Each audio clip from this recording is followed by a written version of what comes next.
जैसे कि पिछले एपिसोड में देखा था, लिनफांग ने तोंगतियन टावर के शेयर्स खरीद के शेयर होल्डर बन गया और सब लड़कियां उस पे फिदा हो गईं। SSS grade object master, 100 million net worth. लेकिन लू शुएरन और जाओ कैक्सिन ने उन सबको हटा दिया। लोग गॉसिप कर रहे थे उसकी एक्स के बारे में, जो अब पछता रही थी। और तभी मेंगजी आई एक नए एग्जॉटिक बीस्ट मिशन के साथ। सीन शिफ्ट हुआ। कैप्टन एक जायंट स्नेक बीस्ट से फाइट कर रहा था और तभी एक तेज चमक के साथ स्नेक के पास एक टेलीपोर्ट गेट खुलता है और लिनफैंग अपनी बाइक और आर्मर के साथ एंट्री मारता है। मैं आ गया। तुरंत अपनी तलवार निकालकर वो बिल्कुल सटीक वार करता है। सीधे जानलेवा पॉइंट पर वार करो। जैसे ही वार लगता है, वो बड़ा सा स्नेक एक लड़की की ह्यूमन फॉर्म में बदल जाती है। डर से कांपते हुए वो गिड़गिड़ाती है, मुझे छोड़ दो। कैप्टन तुरंत अपनी टीम को कमांड देता है, जल्दी इसे पकड़ो, इसे दोबारा ट्रांसफॉर्म मत होने देना। ये सारे टोंगतियन टावर से भागे हुए टेस्ट सब्जेक्ट्स हैं, माउंटेन लेवल एबेरेंट बीस्ट्स।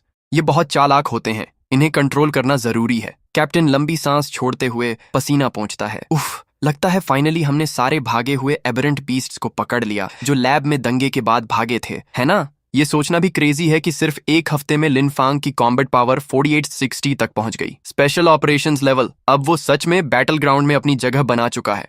उधर उस स्नेक बीस्ट को एक सिक्योरिटी ट्रक में लोड किया जा रहा होता है। अब माउंटेन लेवल एबेरेंट बीस्ट से निपटना तो इसके लिए बच्चों का खेल हो गया है। ये तो हमारे मर्सनरी स्क्वाड के एलीट से भी ज्यादा ताकतवर हो चुका है। एसएसएस रैंक टैलेंट और उसके एनकाउंटर्स, इतनी तेज तरक्की तो होनी ही थी। और फिर मुस्कुराते हुए लिनफैंग की तरफ देखता है। हे, कैप्टन होते हुए भी मुझे अपने टीम मेंबर्स से पीछे नहीं रहना चाहिए। मुझे भी लिनफैंग के लेवल तक आना पड़ेगा। ये लड़का मुझे आराम करने का चांस ही नहीं दे रहा। ही। लिनफांग उसे देखता है और आराम से पूछता है, कैप्टन जाओ, आप मुझे ऐसे क्यों देख रहे हो बार बार? कैप्टन एकदम चौंक जाता है। क्या इसने ये भी नोटिस कर लिया? और तभी पीछे से मेंगजी बोलती है, लिनफांग स्पेस स्पाइडर के साथ फ्यूज हो गया है। ये तो लेजेंडरी स्पाइडर सेंस लगता है। हा। कैप्टन हंसते हुए, सही स्पाइडर सेंस, हा। कुछ देर बाद कैप्टन और लिनफांग एक जीप में टोंगतियन टावर की तरफ जा रहे होते हैं। रास्ते में कैप्टन मजे में बोलता है, लिनफांग कब देगा मुझे भी ये aberrant beast fusion power boost? Linfang बताता है, उसके लिए इंतजार करना पड़ेगा जब तक डैड प्रोसीजर को इम्प्रूव नहीं कर देते और रिस्क कम नहीं हो जाता। मैं नहीं चाहता कि एक और सिरदर्द दुश्मन यूं ही पैदा हो जाए। कैप्टन भी मजाक में जवाब देता है, बस मक्खन लगाना बंद कर, बदमाश। हाँ। थोड़ी देर बाद टोंगतियन टावर पहुंचते ही लिनफैंग शॉक हो जाता है। क्या? एक यिन लेवल एबेरेंट बीस्ट? उसका डैड शांत होकर कहता है, हाँ, बस यही एक जरूरी यिन लेवल एबेरेंट बीस्ट मिसिंग है, लेकिन सिचुएशन थोड़ी कॉम्प्लिकेटेड हो गई है। तभी जाओ कैक्सिन कॉन्फिडेंट अंदाज में बोलती है, इट्स ओके डैड, मेरे और लिनफैंग के होते हुए कोई भी एबेरेंट बीस्ट बच नहीं सकता, चाहे वो कितना भी स्ट्रांग हो। लगता है मिस पहले से ही लिनफैंग को अपना पति मान चुकी है। लिनफैंग थोड़े कंफ्यूज्ड एक्सप्रेशन में पूछता है, वेट, तुमने किसको डैड बोला? पीछे से मेंगजी मजे लेते हुए कहती है, ओहो, डैड कह रही हो अभी से? लगता है हम लोग तो एग्जिस्ट ही नहीं करते मिस। लिनफांग का डैड थोड़े सीरियस अंदाज में बोलता है, गाइज, ये लड़ाई के बारे में नहीं है, पहले ये स्क्रीन पर देखो। जिसे देखकर लिनफैंग बोल उठता है, रुको, ये तो कोई आइडल सिंगर लग रही है। कैप्टन तुरंत नाम बता देता है, बाई ई, ये बाई ई है। मेंगजी चिढ़ाती है, कैप्टन, आइडल फॉलो करने का भी टाइम मिल जाता है तुम्हें? कैप्टन प्राउड अंदाज में बताता है, तुम्हें पता नहीं, बाई ई ने 3 दिन पहले ही डेब्यू किया और पूरे आइडल वर्ल्ड को हिला दिया। और तभी लिनफैंग का डैड सच्चाई बताता है, ये बाई ई ही वो लास्ट भागा हुआ टेस्ट सब्जेक्ट है, yin level aberrant beast, the silver light moth. और ये सुनकर सबके होश उड़ जाते हैं। क्या? और तभी कैप्टन को तगड़ा झटका लगता है और वो रोने लगता है, अरे नहीं, मेरी ड्रीम गर्ल एक एबेरेंट बीस्ट है। फिर लिनफैंग पूछता है, a humanoid aberrant beast can be an idol? इस पर लू शुएरान कहती है, हमने पिछले कुछ दिनों में कई ह्यूमनॉइड बीस्ट्स को पकड़ा है और पता चला है कि वो इंसान का रूप तो ले सकती हैं, लेकिन ज्यादा से ज्यादा सिर्फ इंसानों की भाषा बोल सकती हैं। उनकी फितरत तो जानवरों जैसी ही रहती है। ऐसी पर्सनैलिटी वाली कोई भी आइडल कैसे बन सकती है? तभी लिनफांग का बाप बताता है, क्योंकि वो एक यिन लेवल बीस्ट है। यिन लेवल की फीमेल बीस्ट्स खुद ही इंसान का रूप ले सकती हैं। लैब में बाकी ह्यूमनॉइड बीस्ट्स को उसी के जेनेटिक सेगमेंट्स को मिलाकर बनाया गया था। यह सुनकर लिनफैंग समझ जाता है और कहता है, ओह, मैं समझा।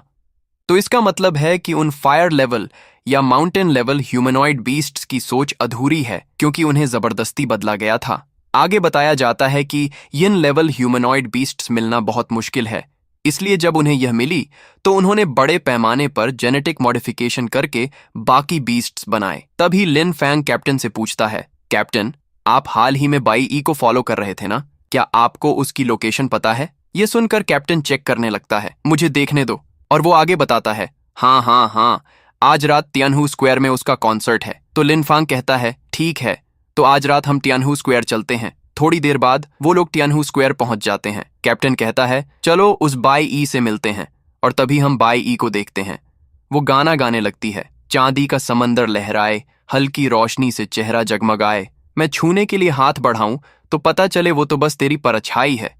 असली तू तो बहुत ऊंचा है, पहुंच से बाहर। अगर मेरे पास पंख होते तो मैं जरूर ऊंची उड़ान भरती, चाहे कितनी भी मुश्किलें आती। मुझे इस चांदी के समंदर को पकड़ना है। और तभी वहां पर कोई आता है और बाई ई का गाना सुनकर कहता है, अच्छा अच्छा, हम देखते हैं कि ये एक चूहा जैसा बीस्ट है। और वो बाई ई से कहता है, हमारे ग्रेट किंग तुम्हें बहुत टाइम से पसंद करते हैं, चलो जल्दी से मेरे साथ चलो और हमारे क्लैन की क्वीन बन जाओ। तो उस पर बेई बोलती है, जब मैं पकड़ी गई थी तब तुम्हारा किंग क्या कर रहा था? अभी कुछ दिन पहले ही तो मैं भाग कर आई हूँ और अब सीधे शादी का प्रपोजल भेज रहे हो। मैं कभी भी तुम्हारे गंदे रैट क्लैन से शादी नहीं करने वाली। रैट बोलता है, थैंकफुल होना चाहिए, तुम्हें इंसानों जैसी लाइफ पसंद है ना? आइडल बनना तुम्हारा सपना है ना? अगर तुम मेरे साथ नहीं चली तो मैं तुम्हारे किसी फैन को खा जाऊंगा और किंग को रिपोर्ट कर दूंगा। ये सुनकर बाई ई का दिमाग घूम जाता है। तुम मेरे फैंस पे अटैक करने की सोच भी कैसे ली? याद रखो, तुम भी बस एक यिन लेवल बीस्ट हो। अगर तुमने मुझे पुश किया तो मैं तुम्हें अपने साथ लेकर डूब जाऊंगी। रैट बीस्ट गुस्से में बोलता है, यानी साफ है अब एक दूसरे को खत्म करना है? तो फिर नीचे बैठे अपने फैंस को अपना असली चेहरा दिखा दो। फेमस आइडल बाई ई, जिसने डेब्यू में ही टॉप पे जगह बना ली, वो असल में सिल्वरलाइट मॉथ है, जो 10 साल पहले मॉथ क्लैन की क्वीन थी। बाई ई का गुस्सा धीरे धीरे बढ़ने लगता है। तभी पीछे से कोई आवाज देता है, बाई ई, रिहर्सल खत्म हो गई क्या? कॉन्सर्ट शुरू होने वाला है। वो भी कहती है, ठीक है, और फिर से परफॉर्म करने लगती है। फैंस जोर जोर से चिल्लाते हैं, बाई ई, बाई ई। वो नाचते नाचते मन ही मन सोचती है, क्या करूं? उस रैट की धमकी ने मेरा पूरा फोकस बिगाड़ दिया है। काश कोई हेल्प करने वाला होता। तभी उसकी नजर लिन फैंग पे पड़ती है। वो चौंक जाती है। क्या वो लिन फैंग है? वही जिसने मुझे लैब से निकलने में हेल्प की थी। वो अभी तक जिंदा है? और क्यों मुझे वो मेरी ही स्पीसीज जैसा लग रहा है? फिर बाई ई टेलीपैथी से लिन फैंग को मैसेज भेजती है, मेरे पास और कोई ऑप्शन नहीं है, मुझे तुमसे हेल्प चाहिए। उम्मीद है तुम मेरी एक बार फिर हेल्प करोगे। कैप्टन ये सब नोटिस कर लेता है और जल्दी से बोलता है, जल्दी, गॉडेस तुमसे बात करना चाहती है। लिन फैंग कूल अंदाज में बोलता है, कैप्टन जाओ, आप उसकी रियल आइडेंटिटी तो नहीं भूले ना? फिर लिन फैंग सीधा स्टेज पे आ जाता है और बाई ई के साथ डांस करने लगता है। बाई ई फिर टेलीपैथी से कहती है, प्लीज मेरी हेल्प करो। लिन फैंग थोड़ा कंफ्यूज्ड, क्या? मुझे तुम्हारी आवाज कैसे सुनाई दे रही है? बाई ई बताती है, ये एक स्पेशल टेलीपैथी है जो कुछ ह्यूमनॉइड बीस्ट्स के पास होती है। जिस स्पेस स्पाइडर से तुम कनेक्टेड हो उसमें भी ये एबिलिटी है। उधर ऑडियंस में माहौल गर्म हो जाता है। एक लड़का चिल्लाता है, उन्होंने हग किया। दूसरा गुस्से में, ये लड़का कौन है? मिस बाई ई को इससे क्या कनेक्शन है? I am so jealous. और कैप्टन जाओ तो रोते हुए बोल रहा होता है, clock clock clock. By E, मैंने ये एक्सपेक्ट नहीं किया था। लिन फैंग टेलीपैथी में पूछता है, जब तुम टेलीपैथी यूज कर सकती हो तो ये भी पता होगा कि मैं तुम्हें पकड़ने आया हूँ, फिर हेल्प किस बात की चाहिए? बाई ई फटाफट बताती है, गटर रैट क्लैन वाले मुझे तंग कर रहे हैं। एक यिन लेवल बीस्ट इसी जगह कहीं छिपा है जो मेरे फैंस की जान को खतरे में डाल सकता है, प्लीज उसे रोको। फिर बाई ई अपना सॉन्ग खत्म करती है। वो लिन फैंग को इशारा करके बताती है, वो रहा, उस डायरेक्शन में है। लिन फैंग भी इंस्टेंटली उस तरफ देखता है। बाई ई अर्जेंसी में कहती है, जल्दी करो, टाइम बहुत कम है। वो बीस्ट बाई ई के एक फैन को बस मारने ही वाला था कि तभी उस पर तलवार से अटैक हो जाता है। बीस्ट भी शॉक हो जाता है, इतना तेज और शांत, और वो पूछता है, कौन है? लेकिन लिन फैंग उसे खत्म कर देता है और कहता है, यिन लेवल एबरेंट बीस्ट, बस इतना ही। तभी वहां मौजूद लोग उस बीस्ट को देखकर बातें करने लगते हैं। एबरेंट बीस्ट, ये तो एक एबरेंट बीस्ट है। एक एबरेंट बीस्ट कॉन्सर्ट वेन्यू पर क्या कर रहा है? शुक्र है यहाँ ये ऑब्जेक्ट कंट्रोलर मौजूद है। और फिर वो लोग लिन फैंग को भी पहचान जाते हैं। ये तो लिन फैंग है, वही यंग लड़का जिसने टोंगतियन टावर में इन्वेस्ट किया था। वो यहाँ कैसे हो सकता है? कहीं ऐसा तो नहीं? तभी बाई ई लिन फैंग से कहती है, मेरे फैंस को बचाने के लिए शुक्रिया लिन फैंग। ये सुनकर उसके फैंस शॉक हो जाते हैं। Miss Bai E Lin Fang को जानती हैं, कहीं उनका कोई? इस पर लिन फैंग मन में सोचता है, फाइनली इसकी आवाज लाइव सुनने को मिली। और तभी वहां मौजूद छोटे मोटे चूहे जैसे बीस्ट्स अपने बॉस को मरा हुआ देखकर चिल्लाते हैं, बॉस मारा गया। और वो सब बदला लेना चाहते हैं और वो तीनों मिलकर सब लोगों पर अटैक कर देते हैं। लोग चिल्लाने लगते हैं, अरे नहीं, 3 और आ गए। ये तीनों तो पहले वाले से भी ज्यादा खतरनाक हैं। ये तो बात भी कर सकते हैं। लेकिन तभी लिन फैंग उन चूहे जैसे बीस्ट्स में से एक पर अटैक कर देता है और कहता है, देखते हैं पहले कौन मरता है। और इसके साथ ही उसका पावर आर्मर भी एक को खत्म कर देता है। वहीं दूसरी तरफ कैप्टन ये सब देखकर चौंकते हुए कहता है, हे भगवान, क्या लिन फैंग एक साथ 3 माउंटेन लेवल एबेरेंट बीस्ट्स को संभाल सकता है? फिर वो स्कैन करके बताता है, हैं 5300 कॉम्बैट पावर? ये तो पहले से ही वॉरलॉर्ड लेवल पर है, जो छोटे मोटे टीम बैटल्स को लीड कर सकता है। तभी लिन फैंग फिर से अपने पावर आर्मर के साथ जुड़ जाता है। ये देखकर कैप्टन कह रहा होता है, रुको, ये थ्रेट रिएक्शन तो। तभी एक रैट बीस्ट कहता है, बच्चे, क्या तुझे सिर्फ छुपकर अटैक करना आता है? और वो दोनों एक साथ लिन फैंग पर अटैक कर देते हैं। एक कहता है, जब तक हम तैयार हैं, 2 माउंटेन लेवल अबेरेंट बीस्ट से निपटना इतना आसान नहीं है। लेकिन उनका कोई भी अटैक लिन फैंग को नहीं लगता। और लिन फैंग कहता है, ऐसा जरूरी तो नहीं है। और जो बीस्ट ये बोल रहा था, लिन फैंग उसे क्रिटिकल स्ट्राइक के साथ 2 हिस्सों में काट देता है। एक तो वहीं खत्म हो जाता है। फिर लिन फैंग मन में सोचता है, माउंटेन लेवल एबेरेंट बीस्ट्स के पास एलिमेंटल स्किल्स होती हैं। पिछले 2 को तो मैंने उनकी स्किल्स यूज करने से पहले ही निपटा दिया था। सोचा नहीं था कि ये वाला स्किल यूज करने के लिए टाइम निकाल लेगा। और तभी एक बीस्ट बाई ई को उठा लेता है और भागने लगता है। वो कहता है, पीछा करने की जरूरत नहीं शेट, मैं कामयाब हो गया। उसे देखकर लिन फैंग चिल्लाता है, क्या वो चूहा अभी भी जिंदा है? इस पर लू श्वेरन कहती है, यिन लेवल एबेरेंट बीस्ट से यही उम्मीद थी, सच में काफी टफ है। तभी जाओ केक्सिन बोलती है, मैंने डैड से सुना है कि बाई ई एक बहुत रेयर एबेरेंट बीस्ट मटेरियल है, हम उसे खो नहीं सकते। और तभी लिन फैंग उन दोनों का पीछा करने लगता है। हम आगे देखते हैं कि वो बीस्ट भागते हुए पीछे कुछ छोड़ता जा रहा है और कहता है, हे बच्चे, अगर तुझे मरने का शौक है तो मुझे दोष मत देना। और वो विंड ब्लेड से अटैक करता है। लेकिन लिन फैंग फैंटम शटल स्किल से बच जाता है और उनके आगे आ जाता है। फिर वो कहता है, उसे नीचे रखो। तभी वो बीस्ट गिनती शुरू करता है, 1 2 3 गिरो। अचानक लिन फैंग को चक्कर आने लगते हैं और वो सोचता है, मुझे अचानक इतना डिजी क्यों फील हो रहा है? और लिन फैंग नीचे गिर जाता है। वो बीस्ट कहता है, पीछा करने में बड़ा मजा आ रहा था, है ना? अब तू भी मेरे जहर से पूरी तरह अफेक्ट हो चुका है। कुछ टाइम बाद उसकी आंख खुलती है और वो सोचता है, मैं मरा नहीं। उन दोनों को एक साथ एक कमरे में रखा गया था और उनके हाथ बंधे हुए थे। बाई लिन फैंग को हील कर रही थी। उसे उठता हुआ देखकर बाई पूछती है, तुम उठ गए? और लिन फैंग कहता है, सोचा नहीं था कि एक यिन लेवल अबेरेंट बीस्ट इतना परेशान कर देगा। इस पर बाई कहती है, मैंने तुम्हारी जान इस शर्त पर बचाई कि मैं उनके लीडर को ठीक कर दूंगी। ये सुनकर लिन फैंग उससे पूछता है, तुम्हें हीलिंग आती है? अच्छा, ये जगह कौन सी है? बाई बताती है, ये thunder level aberrant beast evil rat emperor का ठिकाना है, द फॉलन किंगडम। ये सुनकर लिन फैंग हैरान होकर पूछता है, थंडर लेवल अबेरेंट बीस्ट, जमीन के नीचे एक किंगडम? लू श्वेरन और बाकी लोग कहाँ हैं? वो बताती है, उन्होंने तुम लोगों को अलग अलग सेल्स में बंद किया है, क्योंकि उन्हें डर था कि अगर तुम उनके साथ जुड़ गए तो तुम्हारी कॉम्बैट पावर बहुत बढ़ जाएगी। तभी वहां एक चूहा बीस्ट आता है और कहता है, बाई तुझे कुछ देर के लिए बचा सकती है, पर हमेशा के लिए नहीं। थोड़ी देर में मैं तुझे महान किंग के पास ले जाऊंगा और फिर देखेंगे वो तेरे साथ क्या करता है। उन दोनों को रैट किंग के पास लेके जा रहे थे। रास्ते में लिन फैंग बोल रहा था, कभी सोचा नहीं था कि क्विलियंग सिटी के नीचे ऐसी भी कोई जगह होगी। ये जगह तो क्लियरली इन अबेरेंट बीस्ट्स का अड्डा बन गई है। और वहां रैट किंग बैठकर चिकन खाने में लगा हुआ था। एक गार्ड आके कहता है, king, the evil rat emperor आ गए हैं। रैट किंग बाई से कहता है, फाइनली मैंने तुम्हें रेस्क्यू कर ही लिया, जल्दी जल्दी मुझसे शादी कर लो। लेकिन बाई कहती है, चच, जिसने मुझे बचाया वो तुम नहीं, मेरे साइड में खड़ा लिन फैंग है। फिर लिन फैंग रैट किंग से पूछता है, तुम हो इविल रैट एम्परर, तुम तो एक बड़े मोटे आलसी जैसे दिख रहे हो। ये सुनकर रैट किंग गुस्से में कहता है, हाँ, बस एक इंसान होकर तेरी हिम्मत कैसे हुई इस किंग की बंदी को चुराने की? इस पर लिन फैंग कहता है, उसे बचाना तो एक एक्सीडेंट था, लेकिन अगर बाई तुमसे शादी नहीं करना चाहती तो मुझे उसे बचाने के लिए थोड़ी स्पेशल एफर्ट करने में कोई प्रॉब्लम नहीं है।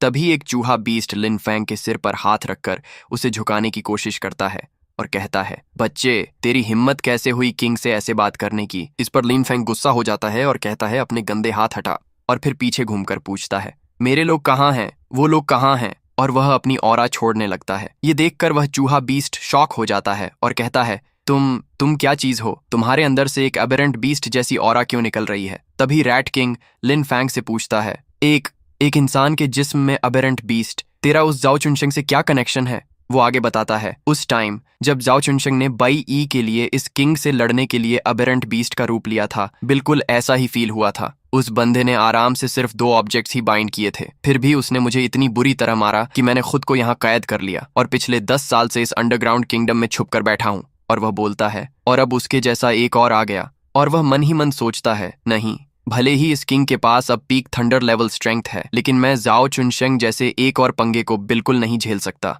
मुझे इस लड़के को शुरू होने से पहले ही खत्म करना होगा। तभी रैट किंग कहता है, बहुत अच्छे लड़के, क्या तुझ में मेरे रस्टेड आयरन अरीना में अपने स्किल्स टेस्ट करने का दम है? अगर तुम जीते तो मैं तुम्हें और तुम्हारे दोस्तों को जाने दूंगा, और अगर तुम हारे तो अपनी जान यहीं छोड़ देना और बाय ई भी होप छोड़कर चुपचाप मेरे साथ चलेगी। ये बात सुनकर लिन फैंग भी रेडी हो जाता है। थोड़ी देर बाद हम अरीना में आते हैं और एक अनाउंसर बोल रहा होता है, सीवर किंगडम के रस्टेड आयरन अरीना में सबका वेलकम है। आज के मैच के रूल्स ये हैं।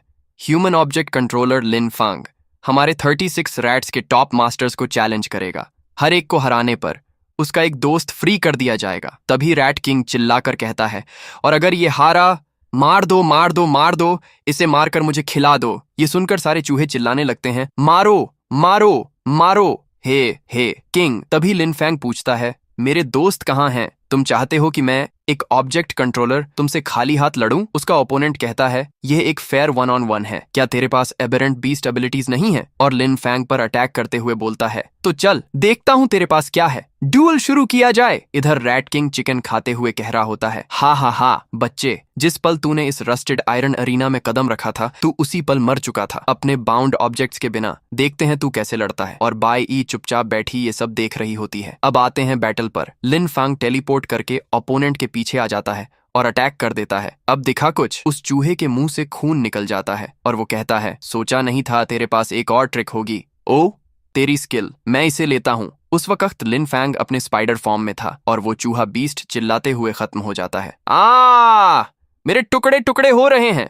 एक चूहा इस मूव को देखकर कहता है, ये तो शेत का मूव है ना। इधर रैट किंग भी शॉक में था। लिन फैंग हमें बताता है, मैं फील कर सकता हूँ, उस एबेरेंट बीस्ट को मारने के बाद मैंने उसकी विंड एट्रीब्यूट स्किल को मास्टर कर लिया है।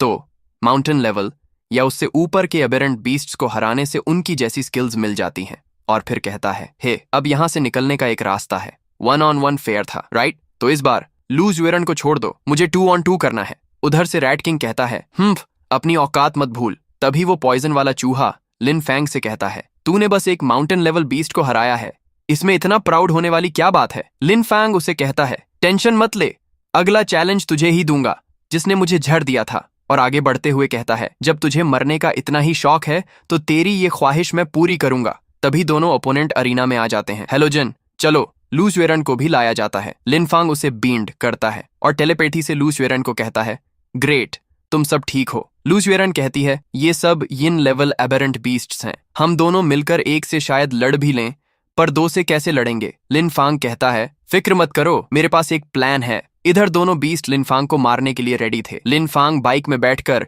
विंड वेव ब्लेड से अटैक करता है, लेकिन opponent alloy body B skill से बच जाता है। ये देखकर लिन फैंग कहता है, एक खरोंच तक नहीं आई, तुम्हारा डिफेंसिव मूव काफी अच्छा है। लेकिन उनका असली टारगेट वो पॉइजन वाला बीस्ट था। लिन फैंग उसके पास एक टेलीपोर्ट गेट खोलता है और आ जाता है, पर हमारा टारगेट तुम नहीं हो, पहले तुझे निपटाएंगे। वो चूहा शॉक हो जाता है, गड़बड़ है, और फिर वो जहर फैलाने लगता है, मौत को दावत दे रहे हो। लेकिन लिन फैंग उस जहर के अंदर भी घुस जाता है और अपने स्पाइडर लेग्स उसके सीने में घुसा देता है। वो चूहा कहता है, बेवकूफ, सिर्फ मुझे जख्मी करने के लिए जहर का खतरा मोल लिया। बदकिस्मती से ये मुझे मारने के लिए काफी नहीं है, लेकिन तुम मेरे जहर के असर में जल्द ही बस एक शिकार बन के रह जाओगे। इधर लिन फैंग को भी जहर से तकलीफ हो रही थी, लेकिन वो कहता है, मुझे जहर लग सकता है लेकिन मशीन को नहीं। अब लूज वेरन। तभी लूज वेरन बाइक फॉर्म में आकर पीछे से टक्कर मार देती है। ये टक्कर खाने के बाद चूहे के मुंह से खून निकल जाता है और वो कहता है, हिम्मत तो है तुम लोगों में, और वो चूहा खत्म हो जाता है। अनाउंसर भी बता देता है, बोटे मर गया। 36 चूहों में 9th रैंक वाला, हमारे गटर रैट खानदान की शान, वो मर गया। उस चूहे की एक फैन रो रही थी, बोटे मेरा आइडल था। उस पे दूसरा चूहा कहता है, क्या कर रहा है हेलोजन, बस खड़े होकर तमाशा देखेगा? तभी हम देखते हैं उसका टीममेट गुस्से से चिल्लाता है, डैम इट बोटे, आहा, और वो अपनी ऑरा छोड़ने लगता है। लिन फैंग पूछता है, स्किल मिली क्या? तभी लिन फैंग बाइक में बैठ जाता है और लू शुएरन से कहता है, अब सब तुम्हारे ऊपर है लू शुएरन, और वहां से बाइक भगाने लगता है। उसका ओपोनेंट उस पे चिल्लाता है, कमीने भाग मत, ये अरीना है, आ और मुझसे लड़, और उसके पीछे भागने लगता है। इधर रैट किंग कह रहा होता है, बेवकूफ, उसे खुद को घुमाने मत दे। लेकिन वो चूहा तो उस जहर के अंदर आ चुका था वो भी जहर से अफेक्ट होकर गिर जाता है। अनाउंसर बताता है, हाँ हेलोजन भी गया, विनर है लिन फांग। इधर लिन फांग को भी उस जहर से प्रॉब्लम हो रही थी। लू शुएरन उसे कहती है, भले ही तुम तैयार थे और ज्यादा जहर अंदर नहीं लिया, फिर भी तुम्हारी हालत देखते हुए रेस्ट करना बेहतर है। लेकिन लिन फांग कहाँ रुकने वाला था, अभी खत्म नहीं हुआ है, अगला राउंड मैं 4 से लड़ूंगा, मेरे सारे दोस्तों को छोड़ दो। सभी चूहे उस पर हंसने लगते हैं, कितना बेवकूफ है, हाँ इस हालत में 4 से लड़ना चाहता है, हेलोजन के जहर ने इसे पागल कर दिया, हाँ। और यहीं पर हम वीडियो को खत्म करते हैं। अगला फाइट अगले वीडियो में।